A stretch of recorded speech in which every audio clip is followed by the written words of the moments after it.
Muito boa noite, muito boas-vindas. É muito bom estar com vocês aqui mais uma vez no canal Paz e Bem, um programa para falando de diversidade, um programa falando de espiritualidade, sempre com temas que consideramos muito interessantes e importantes para trazer para todo mundo. Mas antes de começar o tema da noite de hoje, eu gostaria de fazer aqui um momento solidário. Não faço, eu que tinha esquecido de colocar da última vez, que é em relação à mãe Bernadette, a Elorixá, que foi assassinada dentre as mais de 30 lideranças quilombolas assassinadas no nosso país.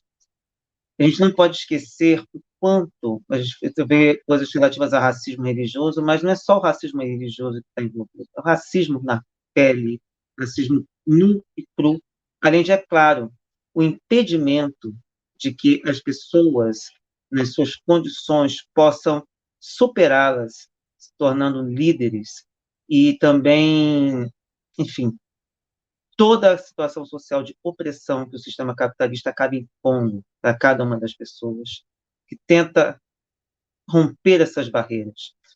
Não é somente o fato de ela ser Yalorixá, o problema em si, ou que possa ter causado. Certamente a questão de uma liderança numa comunidade quilombola, da mesma forma que lideranças indígenas são assassinadas, não digo todos os dias, mas a população indígena tem sido massacrada historicamente ao longo dos séculos no nosso país. Da mesma forma, os quilombos foram formados exatamente para as pessoas fugindo da opressão escravocrata se protegerem. Então, toda a solidariedade, não somente ao quilombo, ao qual ela pertencia, ao terreiro, do qual ela fazia parte, mas também a todo o povo discriminado e excluído do sistema como ele deveria ser. Ou, não sei se podemos dizer, é parte do sistema, essas formas de exclusão. E aí, pessoal, vamos passar para o nosso tema da noite de hoje. Eu trouxe um convidado muito especial que eu conheci pelo Instagram, através do perfil Famílias pela Diversidade, e o trabalho que ele desenvolveu é muito interessante, e eu gostaria de dividir com vocês essa, vamos dizer assim, uma figura que eu conheci, porque afinal, além de ser muito simpático, uma pessoa que tem muito a passar, e, claro, vamos aprender também com ele. Nosso jornalista, cantor, e escritor Tiago Teodoro. Então, com vocês, Tiago Teodoro, seja muito bem-vindo, autor deste livro disponível no Mercado Livre e na Amazon, A Banda Sagrada de Tebas. Está aí ele com o livro. Então, Boa Tiago, noite, Felipe. é contigo. Muito bom estar aqui com você, Felipe. Já quero começar agradecendo pelo convite, pela oportunidade e cumprimentando todo mundo que vai acompanhar a nossa conversa, nosso bate-papo hoje. A gente vai falar de coisas polêmicas, mas muito necessárias, muito urgentes. Com certeza. Polêmica eu gosto. Especialmente esse tipo de polêmica com qual você trabalha, porque, afinal, eu sou uma pessoa apaixonada por conhecimento, antes de tudo. E aquilo que você tem feito em vídeos, que não deixa de ser uma propaganda, mas também é uma forma de conscientização, esses reels, esses videozinhos que você tem feito, nos ajudam a esclarecer diversos pontos. Não é à toa que o Famílias pela Diversidade repostou diversos vídeos teus, acho que ele vem repostando também. Eu, infelizmente, não sei se outros perfis estão fazendo o mesmo, mas é essencial que a gente pare para debater esses temas que o seu livro traz. Eu já li alguns livros, né? Eu acho que a dúvida de muita gente com relação a esse tema, que é a questão da homossexualidade, principalmente, a dificuldade que as pessoas têm de entender que a sexualidade é uma gama mais complexa do que as pessoas achavam que era. Por exemplo, eu já fiz um vídeo falando um pouquinho da história, você tem muito mais conhecimento, você estudou muito mais a fundo determinados pontos, mas, por exemplo, a separação de identidade de gênero e orientação sexual, até hoje, para muita gente, dá dor na cabeça, né? Então, tem muita coisa que você, nos seus vídeos, tem falado, e eu recomendo que depois vocês que têm acesso ao Instagram deem um pulo no perfil dele, porque tem muita coisa boa. E se puder, depois, colocar um pouquinho da sua história agora, falando um pouquinho de como foi essa situação para você se libertar de todas as amarras e poder chegar e aquele, a gente fala, né, aquela expressão dar cara a tapa para poder falar desse tema tão importante, tão necessário. Como um dia, por exemplo, que fiz o Judas Pretas, e a Lorixá e a Adriana de Nanã trouxe uma fala bastante forte, ela depois ficou um pouco preocupada, mas falei, tem falas que, independentemente da força, elas são necessárias. E os temas que você traz são mais do que importantes, são necessários. São coisas que a gente precisa tocar, o famoso dedo na ferida que a gente precisa colocar realmente. Então, por palavra, qualquer coisa, é só me chamar que eu faço Sim, aqui. a gente está brincando aqui que nós adoramos polêmica, mas na verdade isso inclusive é parte da minha essência, é parte da minha natureza. Desde criança eu sempre me senti, Felipe, muito atraído por esses assuntos que quase ninguém quer falar, para tentar olhar e resgatar aquilo que quase ninguém quer resgatar. Nós já temos muito material, e isso é ótimo, sobre a história da homossexualidade recente, do século passado, né, principalmente. Então, se você observar, quando a gente vai falar de história da homossexualidade, quase sempre as pessoas falam do que aconteceu em Nova York, do que aconteceu na época do nazismo, mas pouco se fala de como a sociedade via a homossexualidade, por exemplo, na antiguidade, ou antes mesmo da antiguidade. E fica uma sensação de que a homossexualidade é algo muito recente. E fica uma sensação de que a homossexualidade começou no século passado, ou no mais tardar, no século retrasado. E isso não é verdade. Então, eu vou dizer aqui que seria o meu chamado, a minha vocação, a minha paixão é olhar para a homossexualidade como algo inato, como algo nato, como algo legítimo da natureza. De ver a homossexualidade como um aspecto da própria natureza. Inclusive, esse é um termo que eu uso muito nos meus vídeos, que eu uso muito no livro, que a homossexualidade é um aspecto da natureza. E aí eu venho trazendo fatos históricos, científicos, para dar, né, obviamente, base para as pessoas entenderem por que eu vejo a homossexualidade como algo natural, não apenas eu, mas a própria ciência, mas isso ainda é um tabu. E se é um tabu, significa que as pessoas não têm acesso ainda a esse conhecimento, não têm acesso ainda a essa informação. Por mais que ela, entre aspas, esteja aí disponível para todo mundo, mas as pessoas não sabem o caminho para se chegar até esse lugar. Então, o meu trabalho é pegar esse conhecimento que tanto me ajudou, que me tirou de um lugar de muita homofobia que estava enraizada em mim mesmo, né? Eu mesmo não me aceitava, eu mesmo nunca imaginava um dia, por exemplo, estar aqui sentado falando sobre esse assunto. Mas essas informações históricas, muitas vezes simbólicas, arquetípicas, muito presentes, por exemplo, nas mitologias, e as descobertas científicas, elas me ajudaram. E da mesma forma que elas me ajudaram, me transformaram, eu sei que elas podem ajudar as pessoas. Então, normalmente, quando as pessoas se aproximam do meu material, seja o livro, seja as músicas que eu faço sobre esses temas, seja os videozinhos que eu gravo para as redes sociais, elas se aproximam porque elas querem conhecer a homossexualidade não apenas neste tempo que nós estamos vivendo, não apenas no século passado, elas querem saber como que a coisa era há 1000 anos atrás, há 2000 anos atrás, há 5000 anos atrás. E por que isso é importante? Porque isso nos legitima. Isso mostra que nós fazemos parte do mundo como algo necessário, porque nós sempre estivemos aqui. E se a natureza escolhe criar seres homossexuais, tanto no reino animal, no qual nós estamos incluídos, quanto no reino vegetal, poxa, entre as plantas nós temos a homossexualidade. Então, se a natureza escolhe criar seres homossexuais, é porque ela quer, ela precisa disso, e mais do que isso, ela é isso.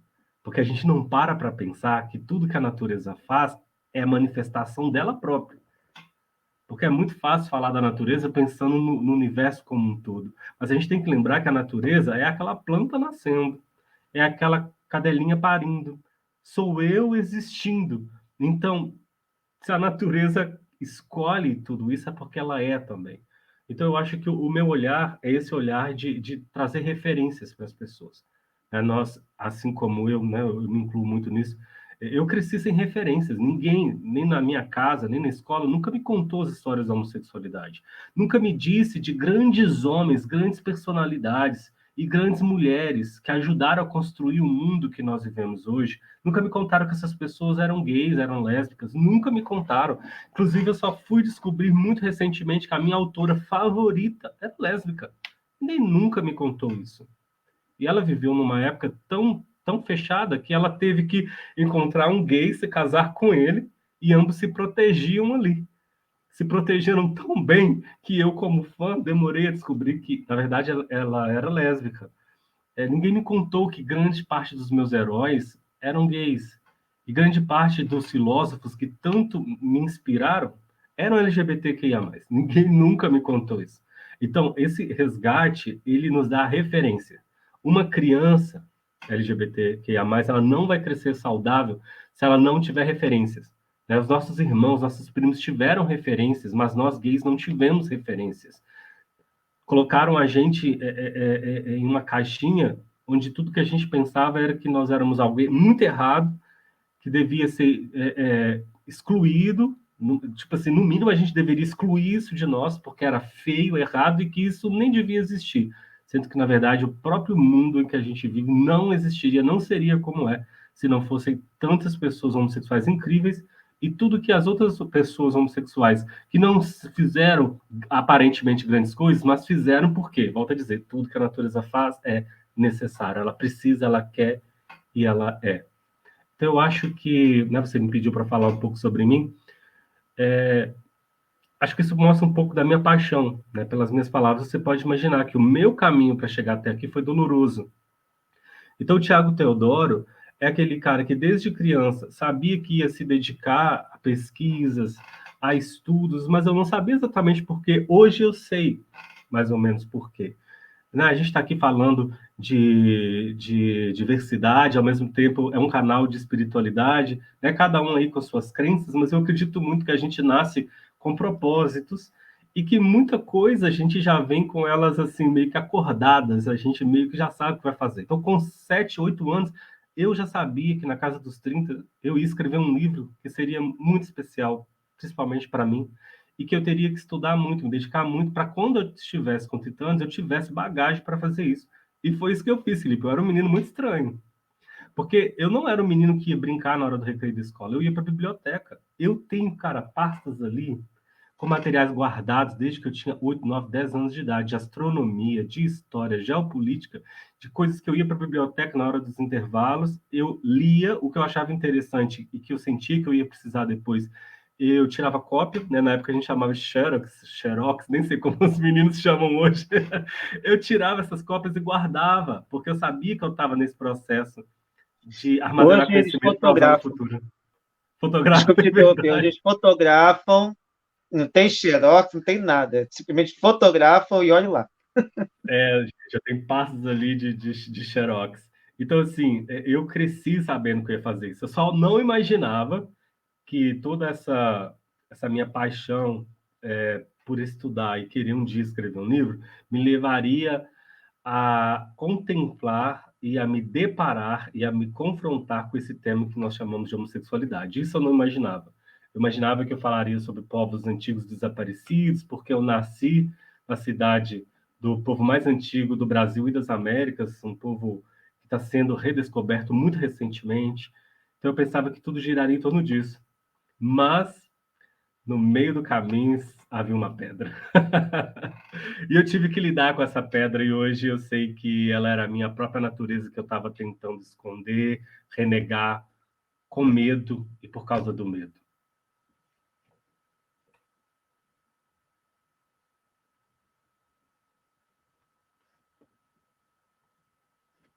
Felipe, eu não te ouço. Para variar, aquela coisa, né? Microfone a gente acaba esquecendo para variar exatamente porque se acontecer algum problema não atrapalha a fala de quem está sendo colocado aqui. Bom,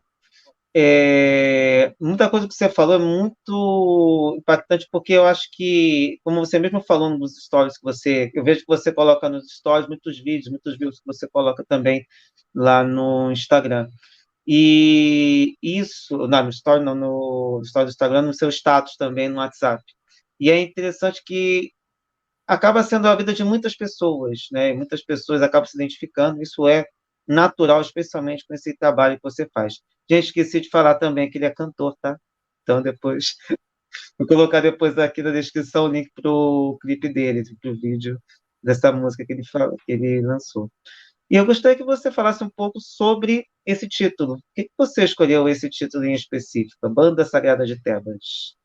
Nós temos um trocadilho aí, Felipe, que é o fato de me referir à música e, ao mesmo tempo, à guerra e, no meio dessas duas coisas, a homossexualidade. Porque a Banda Sagrada de Tebas era o título de um exército que existiu de verdade, não é mitologia. Existiu na Grécia Antiga, muito antes da Era Comum, ou seja, muito antes de Cristo. E esse exército era formado apenas e exclusivamente por homossexuais. Para fazer parte desse exército, que era o exército da cidade de Tebas, o cara tinha que ser gay e ele tinha que ter um parceiro. Então eram 300 homens gays, 150 casais. E tinha que ser gay porque esse exército era consagrado ao deus da cidade. Porque esse exército, a Banda Sagrada de Tebas, era o exército de elite, ou seja, era a Polícia Federal de Tebas, era o top do top do top. Só era convocado, o batalhão de Tebas, sagrado de Tebas, só era convocado em casos extremos. Então, eles não ficavam ali cuidando dos vilões da cidade, não. O negócio deles era quando a coisa era feia, tipo assim, bem, Esparta tá vindo, aí esse batalhão era acionado. Então, como esse era o batalhão mais importante de Tebas, ele era dedicado ao deus principal dessa cidade. Então, o padroeiro da cidade de Tebas era Dioniso. E Dioniso é um deus LGBTQIA+, porque ele é um deus intersexo. Na época, se chamava de hermafrodita. Dioniso é um deus hermafrodita, ou seja, um deus intersexo. Então, para ser consagrado a esse deus como soldado, você tinha que ter uma identificação com ele. Por isso que todos os soldados da Banda Sagrada de Tebas tinham que ser gays e tinham seus parceiros, porque eles descobriram que quando você lutava, mas seu parceiro estava junto, você dava o triplo, o quadruplo, para você proteger não só você e a sociedade, mas a pessoa que você ama. Então, foi uma grande sacada, inclusive, isso mudou o mundo. Outros exércitos copiaram isso depois, porque foi uma grande sacada. Pensa, o cara tá lá, tá na guerra, né? A guerra não é nada legal, galera. Tipo, assim, não tem motivação quase nenhuma ali, é quase que, né, salvar sua própria vida. Se você está lutando pelo seu povo, mas na verdade ali sua maior preocupação é salvar sua vida. Através de você salvar sua vida, você acaba salvando a sua cidade, seu país. Mas se você colocasse o seu parceiro do seu lado, aí você virava um leão. Porque, cara, você não ia querer ver o seu parceiro morrer do seu lado, você ia dar de tudo para proteger ele. Então, Tebas era esse exército. Só que a palavra, na época usada, não era batalhão ou exército, era banda. E hoje nós usamos a palavra banda para se referir à música. Mas a gente não para pensar que na música a gente usa a palavra banda exatamente porque a gente pegou essa ideia do meio militar, que é uma união de pessoas, né? São pessoas ali unidas por uma causa, lutando por uma causa, no caso, uma causa artística. Mas a gente meio que perdeu esse sentido de que a palavra banda é uma unidade de pessoas com propósito. Então, a Banda Sagrada de Tebas é um trocadilho, porque eu resgato a história da homossexualidade girando muito em torno do deus Dioniso, porque, de uma forma que pode até assustar muitas pessoas aqui na live, Dioniso é Javé. Então, esse deus que hoje é, entre aspas, o grande vilão da homossexualidade, né, em nome de quem se matou milhares de gays, né, que no Ocidente a gente chama só de Deus, mas ele tem um nome, o nome dele é Javé. Esse Deus cristão, islâmico e judaico, ele tem as suas origens em deuses pagãos, porque ele era um deus pagão, né? O monoteísmo é uma coisa muito recente para o próprio Israel. Israel não era monoteísta, né? O monoteísmo foi uma criação política ali, bem depois de Saul. Então, Javé tem suas origens em Dioniso. Então, eu falo no livro que ele é a primeira vítima das religiões abraâmicas, porque ele começou a ser mudado, alterado, sua personalidade, sua natureza. Então, pensa, de um Deus que era diverso, que hoje a gente até poderia chamá-lo de intersexo, mas eu não posso garantir isso, porque embora os deuses tivessem suas correspondências e só mudassem, entre aspas, de nome entre um povo e outro, haviam algumas mudanças. Então, eu não posso dizer 100% de certeza que o fato de Dionísio ser intersexo significava que Javé, em sua origem, também fosse intersexo. Isso eu não posso afirmar, mas eu posso afirmar historicamente, com achados arqueológicos e tudo mais, que sim, Javé é Dionísio, é o Baco judaico. Então, o livro gira em torno disso, porque não tem como falar de homossexualidade e homofobia sem falar de Javé e das religiões abraâmicas, porque a própria homofobia é uma construção das religiões abraâmicas, mas eu pego isso também e uso esse trocadilho com música, né? A Banda Sagrada de Tebas. Muita gente começou a ler o livro pensando que ele seria muito focado em uma banda, que iam ter vários integrantes ali se apaixonando, aquela coisa meio adolescente, e se surpreendeu depois que começou a ler, porque o livro tem sim uma banda, e por isso eu usei esse título, ou seja, a Banda Sagrada de Tebas tem uma banda aqui mesmo, uma banda musical, que é o pano fictício da história, para nos dar ali uma literatura. Mas o conteúdo histórico que está aqui não é sobre uma banda, muito menos uma bandinha adolescente. É um conteúdo histórico que envolve um exército, que envolve um deus, que depois se torna um vilão, ou seja, é toda uma história da homossexualidade que raramente vai ser contada para alguém, porque isso é perigoso. Quando eu propus isso, o meu agente literário na época, por exemplo, ele ficou com muito medo. E ele foi uma das pessoas que me aconselhou, inclusive depois que ele viu que eu não ia mudar de ideia, ele chegou a me mandar algumas matérias jornalísticas para eu ver onde eu estava mexendo. Por exemplo, nós temos um jornalista hoje na Europa que ele é ameaçado de morte, ele vive protegido porque ele é ameaçado pelo Estado Islâmico. Mas eu falei, não, eu não estou ofendendo ninguém no meu livro, não estou ofendendo nenhum personagem, nenhum deus, eu estou apenas fazendo resgates históricos. E topei isso. E topei as consequências também. O material foi feito com todo carinho, é super bacana, mas nenhuma editora topou. Então eu lancei independente. Por quê? Porque a minha paixão desde criança, a minha certeza seria de que esse material seria uma questão de utilidade. Porque se eu estivesse pensando só em dinheiro, eu estaria fazendo outras coisas que me dariam, inclusive, muito menos dor de cabeça. Mas, né, eu acho que quem tem, de alguma forma, aí, uma proximidade com a espiritualidade, você sabe que se você não cumprir aquilo que está impregnado no seu coração, aquela coisinha lá no fundo, que você sabe que se você veio fazer aquilo, você, cara, pode ter muito dinheiro e você não vai se sentir feliz. Você vai envelhecer pensando, eu tenho que fazer aquele negócio ali eu tenho que fazer. E aí eu topei fazer e nasceu a Banda Sagrada de Tebas.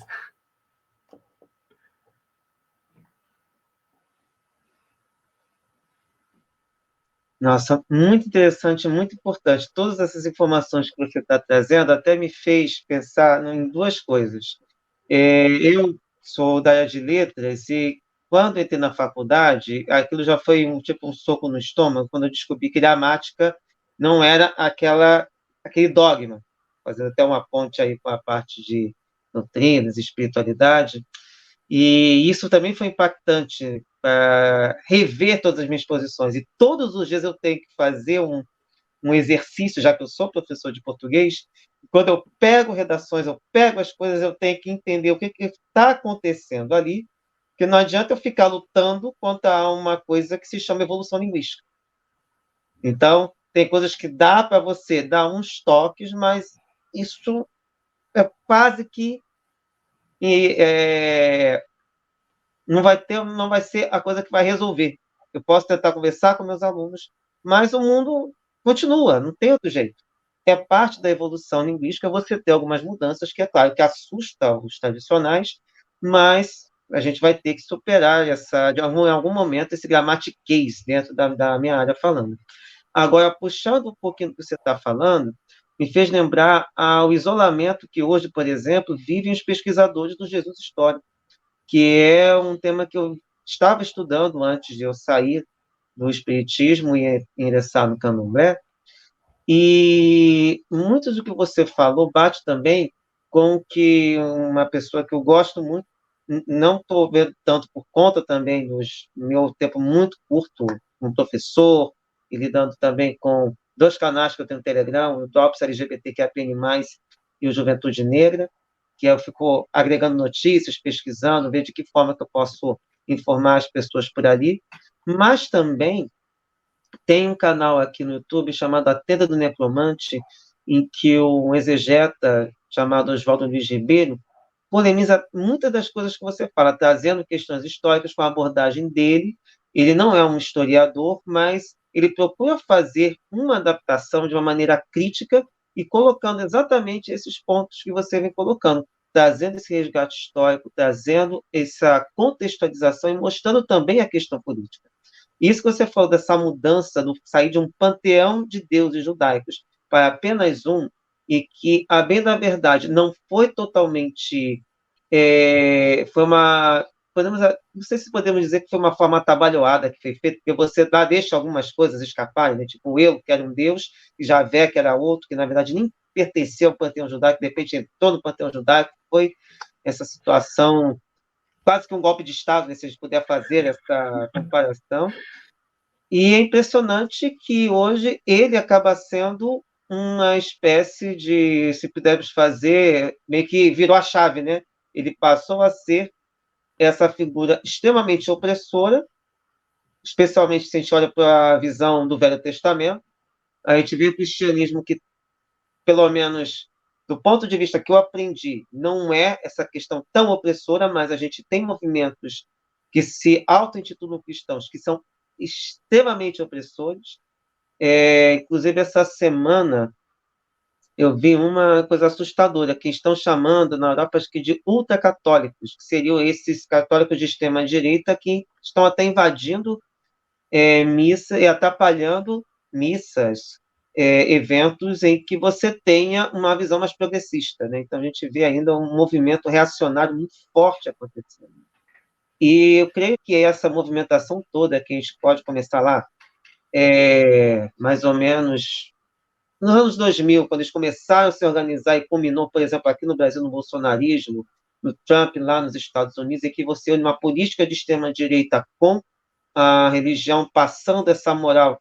Algumas pessoas dizem fundamentalista, eu prefiro dizer enviesada, porque se fosse fundamentalismo mesmo, as pessoas enxergariam esse sincretismo que tem nesse texto bíblico e teriam, talvez, mais cuidado até de entender melhor esses temas. Então, eles pincelam.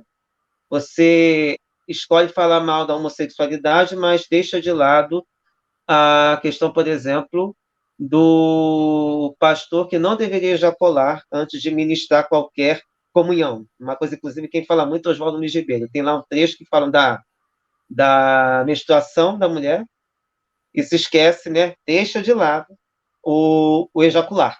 Então, a gente tem aí todo o viés machista e misógino e que acaba também colocando a homossexualidade, porque, na verdade, no fundo é misoginia, né?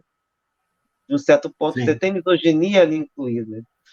E você comentou que você teve uma experiência cristã durante um período da sua vida, né?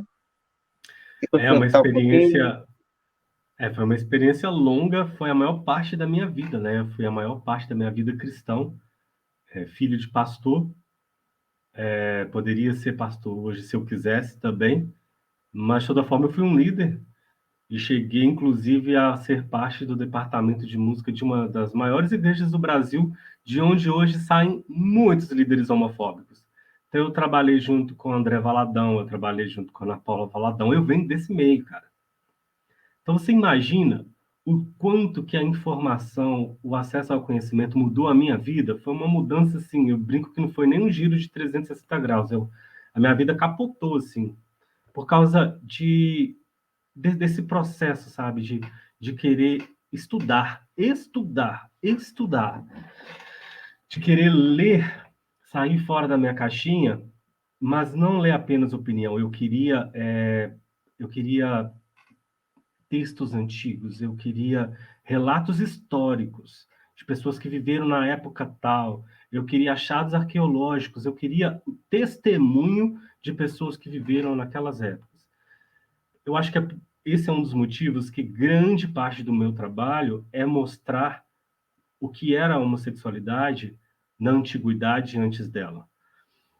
Porque eu volto a dizer que nós temos muito material hoje em dia sobre a homossexualidade em nosso século e no século passado. Mas eu acho que o que realmente muda a chavinha aqui, na mente de tantos gays que foram criados em famílias cristãs e que, mesmo depois de se aceitarem, carregam muitos tabus, muitos autopreconceitos, o que muda essa chavinha é entender que antes da Bíblia ser escrita, nós já estávamos aqui. Que antes de Javé se tornar quem ele é hoje, nós já estávamos aqui. Que antes do judaísmo, dos próprios judeus imaginarem em existir, nós já estávamos aqui. Nós temos tumbas de casais homossexuais milenares, inclusive no Egito. O primeiro texto da história, que é a Epopeia de Gilgamesh, que inclusive eu estou com uma tradução lindíssima dela aqui, o meu xodózinho na estante, o texto mais antigo da humanidade, até hoje não se encontrou nenhum texto mais antigo, escrito há 1000 anos antes da Bíblia, mil anos antes da Bíblia, ele narra um amor homossexual entre Enkidu e Gilgamesh. 1000 anos antes da Bíblia ser escrita. O primeiro livro do Ocidente, que é a Ilíada de Homero, o primeiro livro do Ocidente, também narra um amor homossexual, que é o amor entre Aquiles e Patroclo, que é uma pedra no sapato na história da igreja, que a igreja tentou de todo jeito colocá-los como amigos, mas os próprios filósofos, historiadores antigos afirmavam que eles não eram apenas amigos. Platão, cara, Platão escreveu que Aquiles e Patroclo não eram apenas amigos. Então, ou seja, os dois livros mais antigos, o mais antigo do mundo e o mais antigo do Ocidente, são sobre amores homossexuais. Isso é tão natural, mas tão natural, que a homofobia, ela nasceu ontem.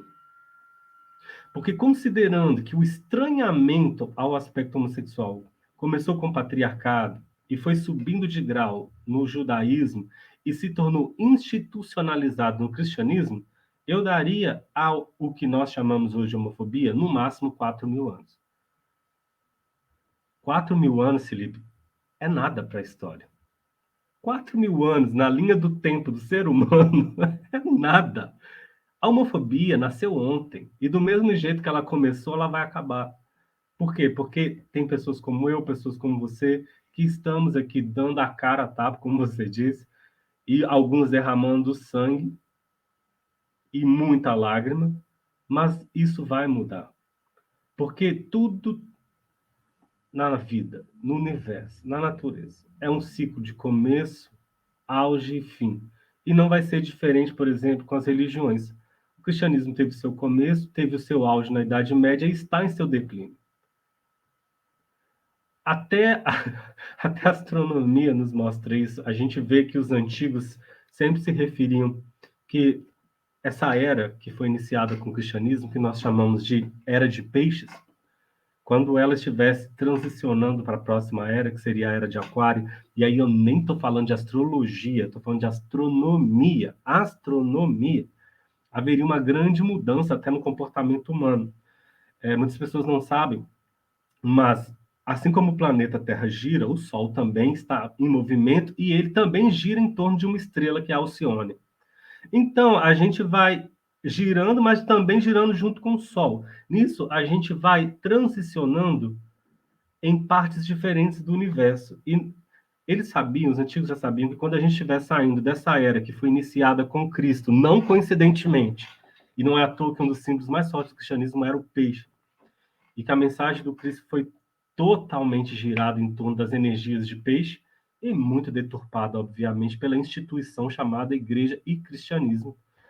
Mas que quando houvesse essa mudança, o planeta Terra estaria entrando numa região do planeta, do universo, onde tem uma energia que seria como uma energia. Eu vou tentar usar palavras bem simples aqui para as pessoas entenderem. É como se fosse uma energia de uma coloração lilás, como se fosse um tipo de energia que o pessoal chama de fótons, e isso afeta a consciência humana, isso afeta a natureza. Toda energia afeta, né? Por exemplo, todo mundo sabe que em lua cheia o poder gravitacional da Lua sobre a Terra é maior, então você tem marés mais altas, é mais fácil para as plantas crescerem, ou seja, isso não é misticismo, isso é ciência.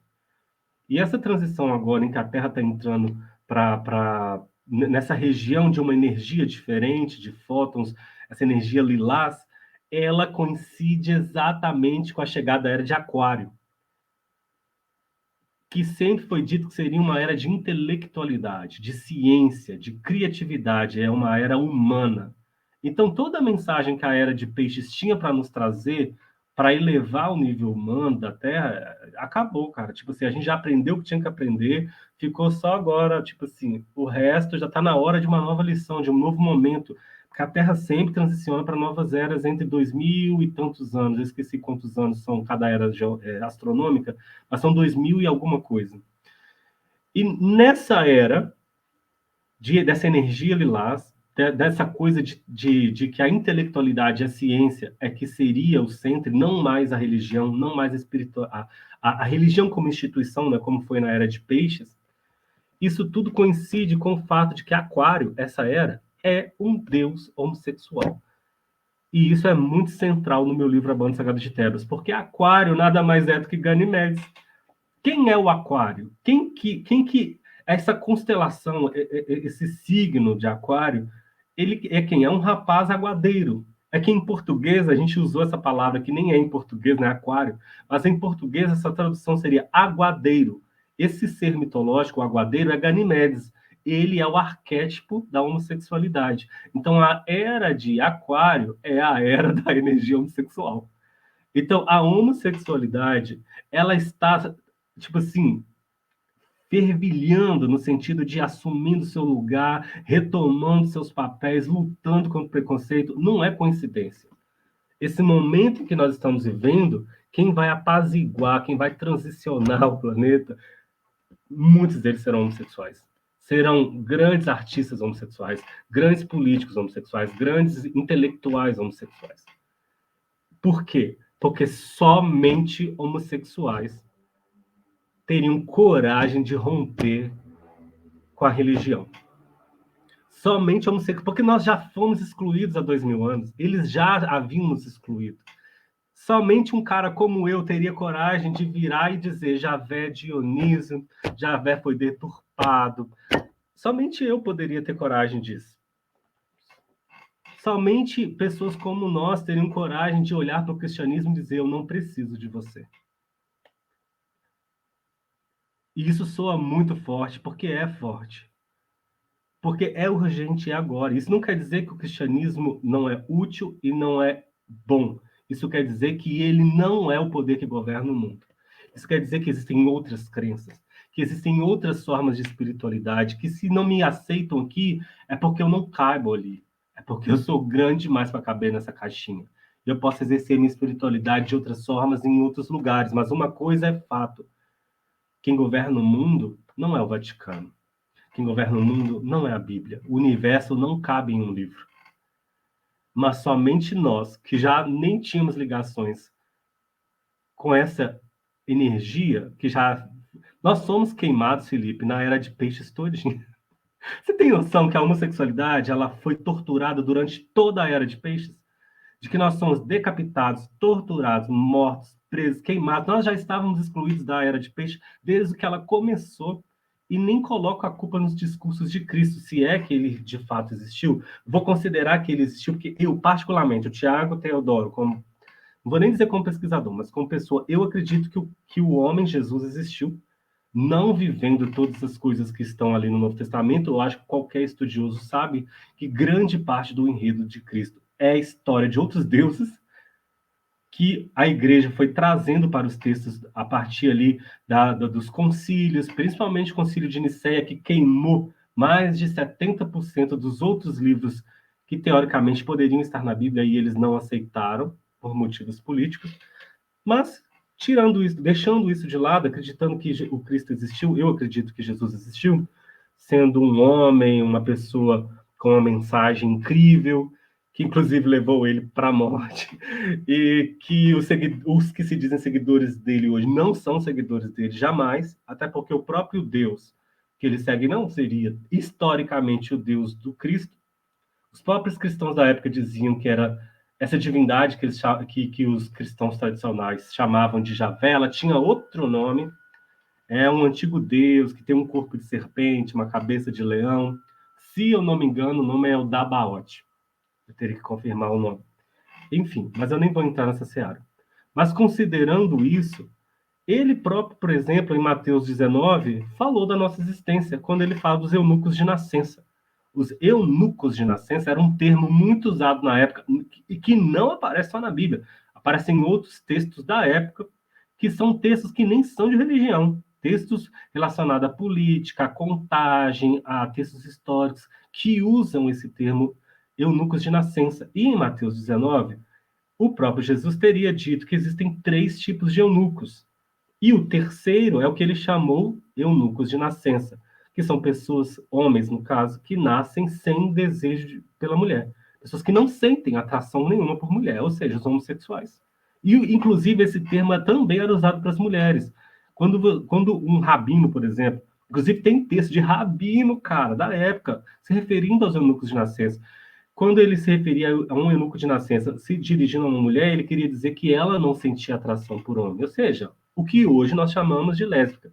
Então, o próprio Cristo diz que nós existimos, o próprio Jesus teria dito que nós não deveríamos ser excluídos, porque os discípulos, naquele texto de Mateus 19, estavam discutindo qual é o homem que podia casar, qual é o homem que não podia casar, e tudo girando em torno entre homem e mulher, homem e mulher, homem e mulher. Aí Jesus entra no meio e fala, epa, calma aí, nem todo homem sente atração por mulher. Isso está em Mateus 19, cara. Mas cristianismo não é seguidor de Jesus. Isso é histórico, cara. Tanto é que se você pegar esse texto, esse vídeo meu, em que eu tento ser bem didático lá no TikTok, você vai ver que 99% dos cristãos estão dizendo que isso não é verdade.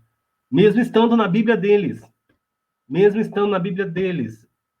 Mesmo Jesus tendo dito, no texto bíblico diz, tem 3 tipos de eunucos. Aí os cristãos escrevem embaixo, é mentira. Jesus disse, tem eunuco tem eunuco que é eunuco de nascença. Aí os cristãos vão embaixo e falam, é mentira. Ou seja, cristianismo não é sobre Jesus. Cristianismo não é sobre Jesus. Então, assim, a gente está passando agora por uma era que é a nossa. Agora sim a gente vai poder respirar, vai poder existir. Provavelmente eu e você não vamos ver esse futuro que nós desejamos, mas nós estamos sendo a transição.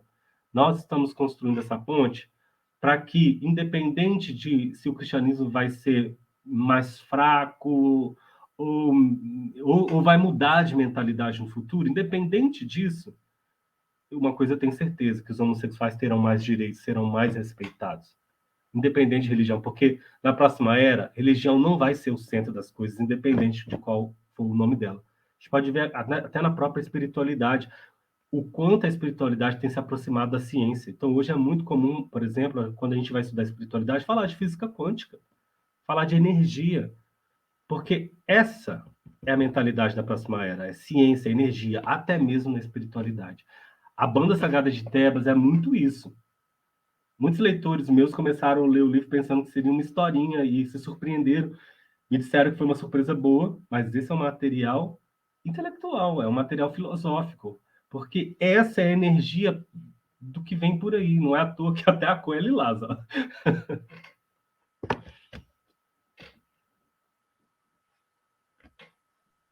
Essa da Cordilás realmente já tinha chamado a atenção, porque já tinha me chamado a atenção, porque você já tinha comentado alguma coisa sobre a Cordilás em algum momento aí.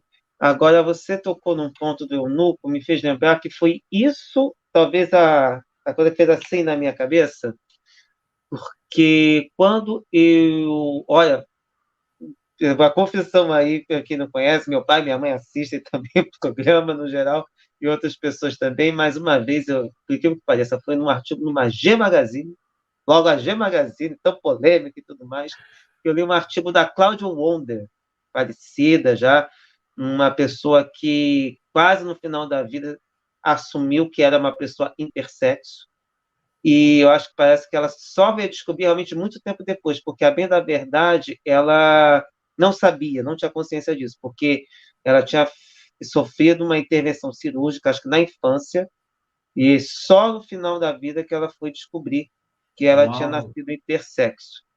E, num artigo, ela tinha questionado exatamente essa questão dos eunucos.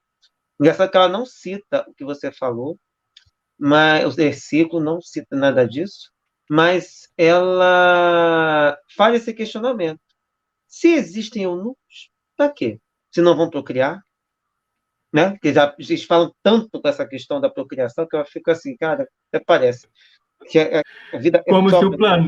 Como se o planeta estivesse querendo que a gente trouxesse mais bilhões de pessoas para cá, né?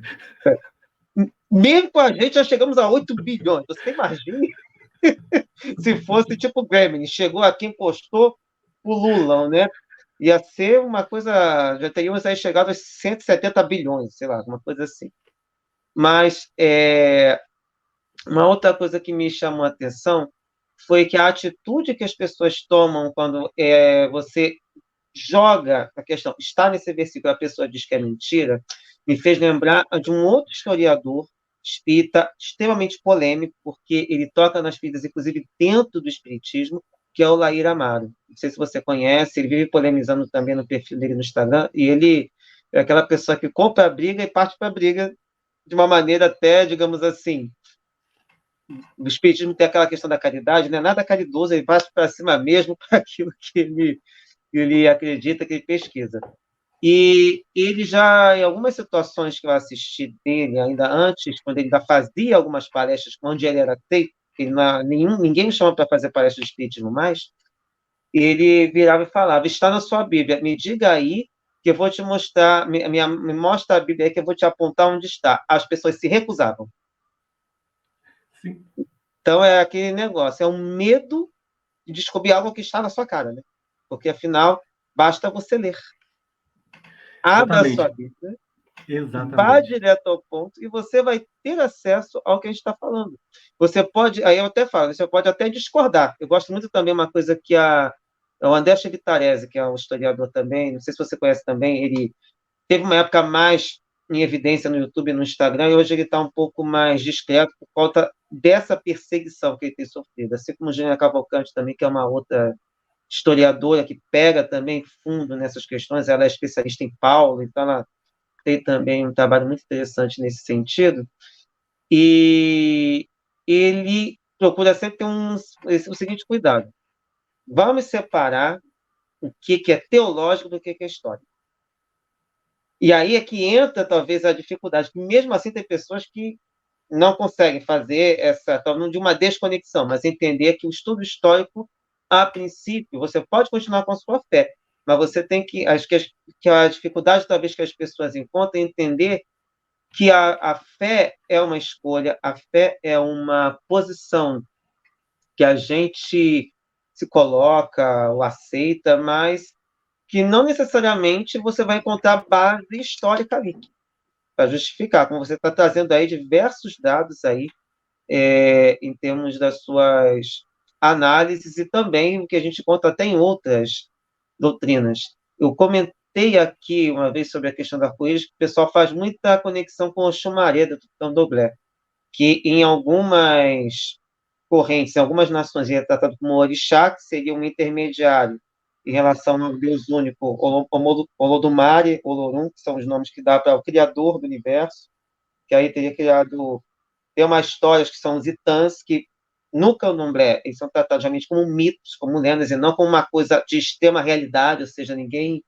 Quem é estudioso do Candomblé em sã consciência não vai ficar brigando por causa de Itã, não vai ficar brigando por causa dessas histórias, vai entender que é por isso que tal, mas é uma história que é criada para poder explicar a característica do orixá. Mas o Oxumaré também é tratado em outras vertentes como o Vodum, que é uma outra categoria divina dentro do candomblé, mas que em outras nações não são adotados ou adorados em algumas nações, não em todas. Por exemplo, eu participo do candomblé Quetu e no Quetu não tem Vodum, nem Inquice, que são outras categorias, a gente só trabalha com orixás. E tem uma outra figura que também acho que chama a atenção, que é Logum Edé, que ele, no mito, ele é filho de Oxóssi e Oxum, masculino e feminino, e ele, em 6 meses, fica mais próximo de Oxóssi, 6 meses fica mais próximo de Oxum. E até nas danças, ele tem momentos em que ele está mais do lado de caçador, que é a figura de Oxóssi, e em outros momentos ele está, inclusive, tem um rum que eu encontrei na internet outro dia. O rum seria uma dança, né? Todo um ato de dança do orixá, em que ele pega um pano para demonstrar que está lavando roupa, porque o Oxum é o orixá da cachoeira. Então, está no rio, então lava roupa, então você tem todo digamos assim, arquétipos que estão envolvidos aí nesses orixás. E foi interessante que você falou desse deus serpente com cara de leão, porque o Oxumaré tem como o símbolo a serpente. Então, isso tudo acaba chamando a atenção dessas.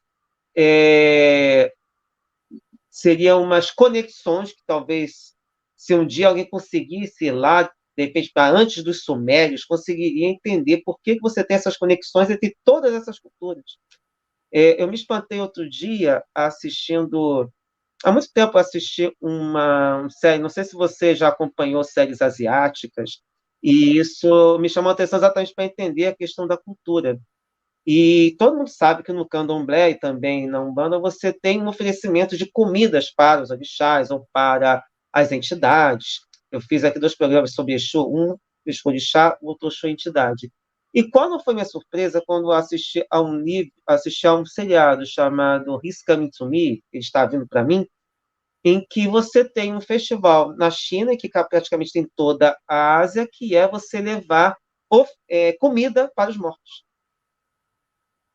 e leva a comida favorita, e faz aquele comidaréu e deixa lá para as entidades, para os falecidos, desencarnados, ou seja, os mortos, consumirem. E é uma coisa que, tipo, para tudo para fazer isso.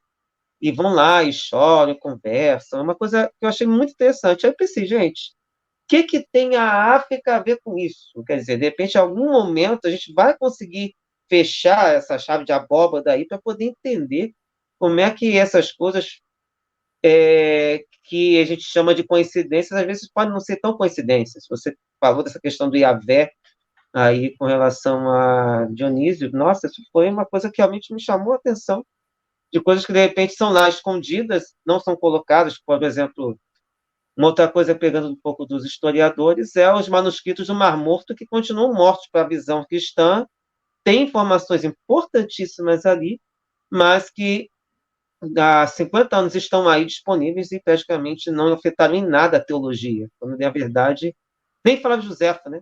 Nem Flávio Josefo, com todas as informações que ele traz, afetaram a teologia. Continuam se falando de determinadas coisas, meio que cristalizadas, exatamente porque não querem mexer no âmago, nesse viés que foi criado e que acaba servindo de desculpa ou motivação para se manter coisas boas, como você colocou, mas também coisas péssimas, porque afinal você estimular suicídio, estimular assassinato, estimular vidas duplas, estimular a infelicidade das pessoas, não dá para você concordar realmente. Não sei se você gostaria de comentar, que eu acabei falando muita coisa aqui, mas eu gostaria que você pudesse emendar também com a sua visão de espiritualidade hoje. O que acontece, Livio? Você falou coisas aí muito, muito importantes. E tudo está, assim, conectado a uma mesma fonte. Você falou assim, se alguém puder um dia ir além dos sumérios. Então, eu indico que vocês leiam a Banda Sagrada de Telas, porque o livro faz isso. Lembra que eu disse sobre o povo de Luzia, que foi descoberto aqui? Eles são 2 vezes e meia mais antigo do que o povo da Suméria. E o idioma que esse povo falava, dentro de tudo que nós temos descoberto, o povo de Luzia falava algo muito próximo do que hoje nós chamamos de sumério. Então, as coisas que eu apresento aqui sobre o povo de Luzia, ou seja, os ancestrais dos nossos indígenas, ou seja, os nossos ancestrais, elas estão muito conectadas a todas as outras culturas que vão aparecer depois. E aí entra um momento histórico que é muito esquecido, é cientificamente comprovado, mas pouco falado. Exatamente porque toca numa questão religiosa e as pessoas têm medo de falar coisas que desagradam cristãos, judeus e muçulmanos, exceto pessoas como eu e você. Porque, como eu disse, nós já estamos excluídos desse grupinho há muito tempo. A homossexualidade não estava incluída no patriarcado. Eu falo muito no meu livro como começa aí essa exclusão da homossexualidade, porque a homossexualidade ela só é excluída por causa do feminino. Quando o ser humano para de ser nômade e se torna sedentário, começam as primeiras guerras por causa de território, né? O ser humano começa a parar, começa a plantar, começam a chegar outros grupos que antes um saía e para o outro chegar, agora não. Agora eles se esbarram, começam as guerras. Os homens acham isso lucrativo, percebem que as guerras são lucrativas, porque quando você vence o outro, você pode tomar sua terra, você pode tomar seus pertences, você pode tomar as suas mulheres, você pode tornar os seus filhos em escravos, e não querem mais parar as guerras. Assim nasce o patriarcado, porque a partir do momento que eles, tomando do outro, acumulam riqueza, eles precisam, então, de mais protetores, que hoje nós chamaríamos de soldados, e precisam ter alguém para eles poderem passar essas riquezas que eles acumularam. Só que, antes do patriarcado, o homem não sabia quem eram os seus filhos, porque quem era dona do corpo da mulher era a própria mulher. Ela podia se deitar com quem ela quisesse. Então, a linhagem era matriarcal, não era patriarcal. Porque, tipo assim, 2, 3 semanas antes da gestação, a mulher pode ter se deitado com um, com dois, com três. Ela pode ter se deitado com um cara que ela nem sabe de onde ele era. Porque todos esses tabus que passam na nossa cabeça, quando, por exemplo, eu falo coisas como essa, tipo assim, nossa, que tipo de mulher é essa? Cara, isso são tabus. Se o sexo é tabu para alguém, a ignorância está nesse alguém, não no sexo. O sexo é uma coisa natural do ser humano. Uma coisa muito boa, inclusive, que só traz benefícios. Ah, mas isso, cara, exageros trazem coisas ruins em qualquer coisa, não é só no sexo, é qualquer coisa na vida. Até a água, se você ficar tomando água toda hora, você sabe que uma hora seu corpo não vai aguentar mais. Ou seja, não tem nada de errado no sexo. Mas aí o homem, para ele saber quem eram os seus filhos, para que ele pudesse ter mais soldados, porque cada filho, principalmente homem, era um soldado a mais que você tinha, né? Um protetor a mais. E para ele ter para quem passar aquela riqueza que ele acumulava, ele passou a criar o que hoje nós chamamos de linhagem patriarcal. Ou seja, ele controlou o corpo da mulher, de forma que ela agora não podia se deitar com nenhum outro homem que não fosse ele, para que ele soubesse que aquele filho ali é dele, e para que aquele filho também soubesse que o pai dele era aquele. Então, que se criava o quê? Um vínculo. Então, o menino crescia, se tornava um protetor do pai. Então, quando ia ter as guerras, aquele menino ia do lado do pai. Então, quanto mais filhos homens um cara tivesse, mais protetores ele tinha. E aí a mulher foi sendo reduzida, as matriarcas foram perdendo seus cargos para os soldados e o ventre da mulher foi controlado. A partir do momento que o feminino se torna uma ameaça e precisa ser controlado, tudo onde o feminino aparece também começou a ser visto como uma ameaça. E para os antigos, o que hoje nós chamamos de homossexualidade era o feminino no masculino. Então, isso era visto pelos patriarcas como algo negativo. Poxa, se a própria mulher era uma ameaça, tinha que ser domada, imagina um homem que tivesse uma energia feminina nele. Porque é uma estupidez a gente pensar que o homem não poderia ter o feminino nele, porque hoje a gente sabe que a energia feminina e masculina, prótons e elétrons, é o que forma tudo. Não existe nada que não tenha prótons e elétrons, ou seja, tudo tem energia feminina e tudo tem energia masculina. Mas eles, quanto mais ignorante o homem é, mais palhaçada o homem faz. E aí se começa essa perseguição contra o homem. Só que antes disso acontecer, você tem uma outra realidade. E essa outra realidade, ela aparece no mundo inteiro. Igual, por isso nós temos mitologias parecidíssimas no mundo inteiro de povos que nem tinham contato entre eles. Por isso nós temos crenças tão idênticas, tão semelhantes, que chega ao ponto que parece que só muda o nome dos personagens, dos deuses, mas que ali é a mesma mensagem. Por quê? Porque todos vieram sim de uma mesma fonte. Essa sua fala, ela tem todo sentido. E que fonte é essa? Os sobreviventes do cataclismo que aconteceu no final da Era Glacial. No final da Era Glacial, houve um cataclismo planetário tão tremendo, tão terrível, que deixou marcas que nós carregamos até hoje nos nossos mitos. Então, são os mitos diluvianos que aparecem em todo o mundo. Então, o dilúvio de Noé, o dilúvio de Deucalião. Aqui no Brasil, os nossos indígenas falavam do dilúvio de Tamandaré.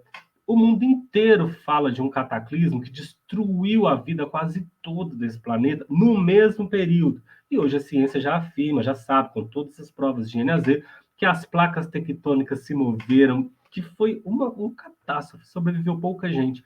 Esses sobreviventes é que nos legaram toda a cultura antiga que nós temos hoje. Por isso é tudo tão parecido, porque vem sim de uma mesma fonte. E a homossexualidade estava lá. Já nessa cultura anterior aos sumérios, a homossexualidade estava lá. Tanto que o livro sumério mais antigo, do qual nós temos acesso, é esse que eu te falei, a Epopeia de Gilgamesh, no qual os dois personagens principais são masculinos e eles se apaixonam.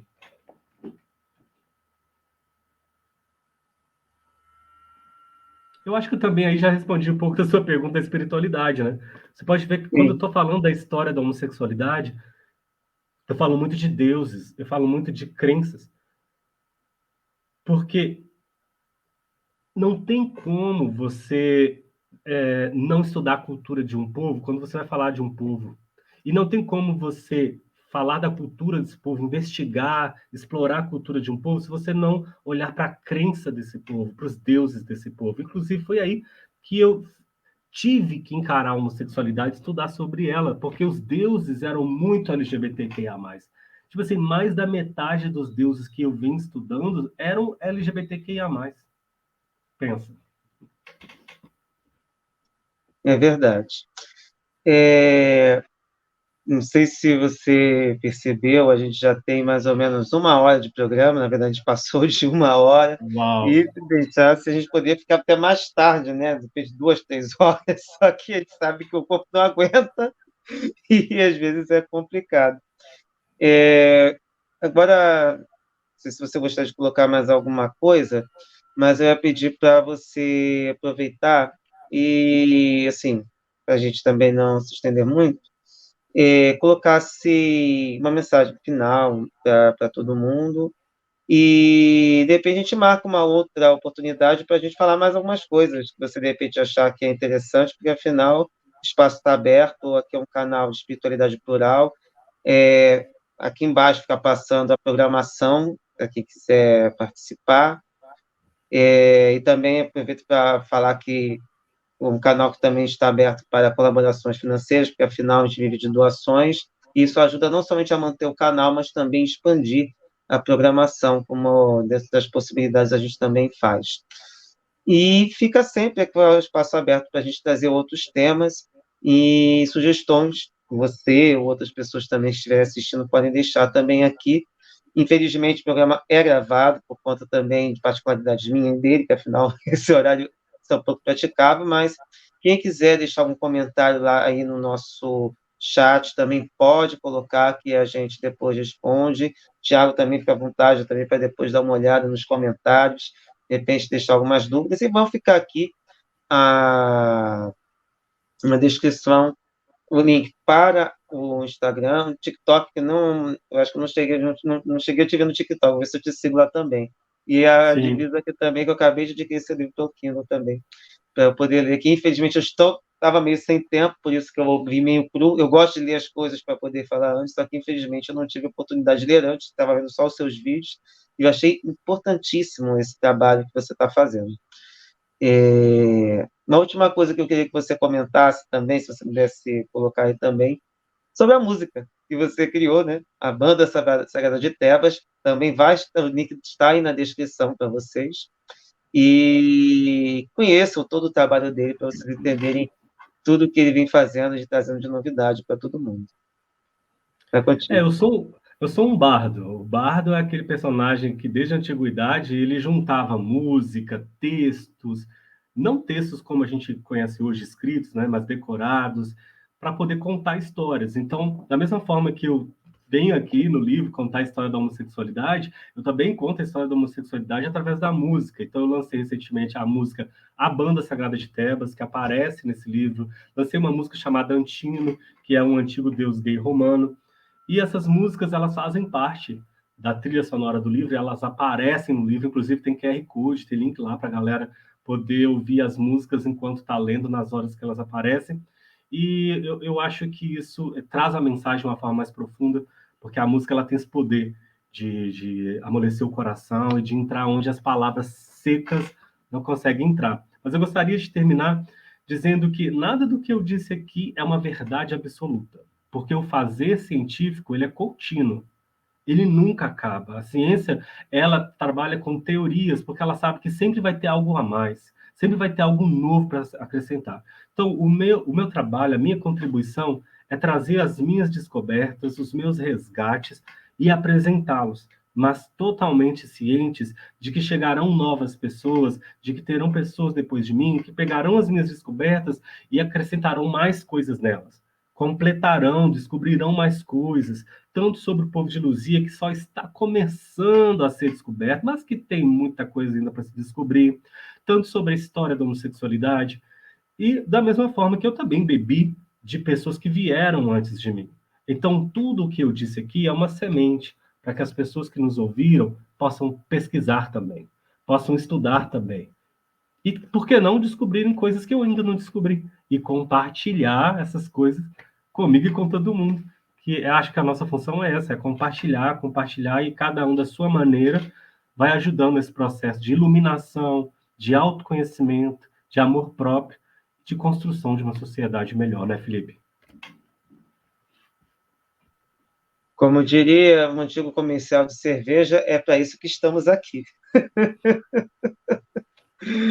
Então, Tiago, só tenho a agradecer pela sua presença, por ter compartilhado conosco tudo o que você nos trouxe, e agradecer também a presença de todo mundo que pôde acompanhar a live até agora. Ela fica disponível para todo mundo que quiser assistir depois. Se possível, também compartilhar. Lembrando que canais de esquerda na internet não costumam ser benquistos, a gente costuma ser bastante boicotado aí. Então, se vocês puderem curtir, compartilhar. Eu me lembro que tem umas pessoas que parecem que compartilham com um amigo, compartilham com os inimigos, compartilham com todo mundo. Então, a gente poder. Se evitar Os hater é haters, melhor, né, gente? não, mas os haters dão engajamento. É Os haters verdade, que os dão haters têm engajamento. engajamento. É. Eu achei engraçado. Teve uma vez que eu acho que eu estava comandando uma live, pedindo para eu estava meio que conseguindo um certo status dentro do movimento espírita, aí eu chamei atenção. Eu chamei atenção no privado para falar, gente, tem um hater no chat. Ninguém falava nada. Aí eu aproveitei, gente, o movimento está fazendo tanto sucesso que já temos um hater aqui. Inclusive brincam, né, que se você não tem um hater, é porque você ainda não foi encontrado. É, Não fez sucesso ainda. verdade. Então, na época, eu chamei a atenção para ver se o pessoal tomava uma noção que moderação no chat existe exatamente para isso, para a gente evitar palavrões, aquelas coisas, e especialmente os extremistas de direita não têm o menor pudor de julgar todas as coisas assim possíveis e imagináveis. Lama é com eles mesmos, né? Infelizmente, faz parte. Exatamente. Então, no mais, agradeço, Tiago, por estar aqui. E na semana que vem, pessoal, teremos outro tema e a gente trabalhar com vocês também, da melhor maneira possível. Agradecemos a presença de todos e deixar para você, Tiago, para você também que está aí na live, um forte abraço, um beijo enorme, gratidão pela participação e até semana que vem com um novo tema. Então, gente, tchau, tchau. Tchau, Thiago. Gratidão. Tchau, Felipe. Obrigado. Paz e bem, pessoal.